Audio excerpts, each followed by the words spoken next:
Welcome to Jerry's Coaching Conversations. A few weeks ago, many weeks ago actually now, I wrote a blog post on my success framework, which encompasses three components: a strategic plan, a leadership development, or having the right people in the right place with the right skills and behaviors to be able to execute the plan, and then ultimately execution.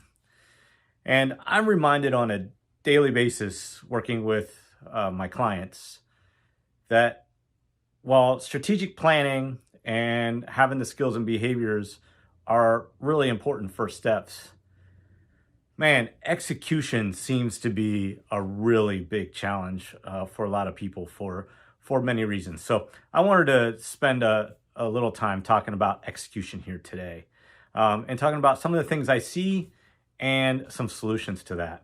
And the first is, you may not know where to start. When you finish your strategic plan, it's this big thing. And if you didn't take the time to break it down into smaller increments of goals and priorities and strategies, and even tasks for that matter, you may not know where to start. So if you haven't done that, then do that and be clear about roles and responsibilities and when things are supposed to get done. So you know who's supposed to get something done and when they are supposed to get done. That's really kind of the first step.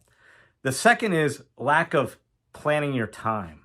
So you have these big things that need to get done, but you don't put it on your calendar and block off time to be able to work on those. And as a result, your calendar fills up every day, all week, and you're working on a lot of things and you're very busy, but you may not be working on the right things. The third is lack of focus.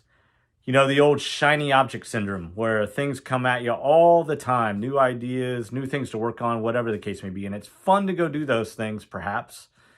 But if they don't line up with what your strategic plan says and what your priorities and goals are, then you shouldn't probably be doing those. And sometimes you're going to have to challenge not only yourself, but you're going to have to challenge others to make sure that there is alignment there.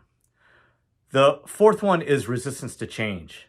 When you're doing your plan, you thought everything is good and you can work on various things, but now when it's time to execute, you realize, man, maybe this isn't my skill set, or maybe I don't really like doing this, or whatever the case may be. And so first you got to try to overcome that and just take baby steps. But if for some reason you can't, then you need to get help somewhere. And that could be through a coach. That could be having someone else in your organization do it, or maybe even outsourcing it to get it done. But you're better off to find someone to get it done than to not get it done at all. The fifth is lack of accountability. And we all are very familiar with this.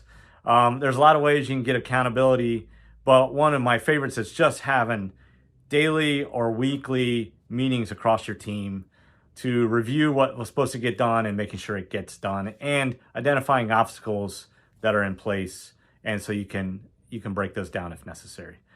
And the sixth one and final one is striving for perfection.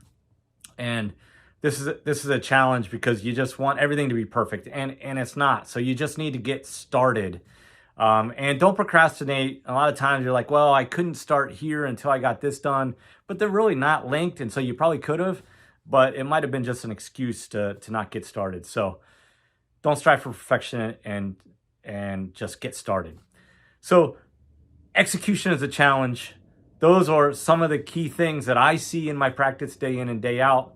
You may see those as well. You can visit my website at 𝗕𝗿𝗲𝗶.com to learn a little bit more about those in the blog post.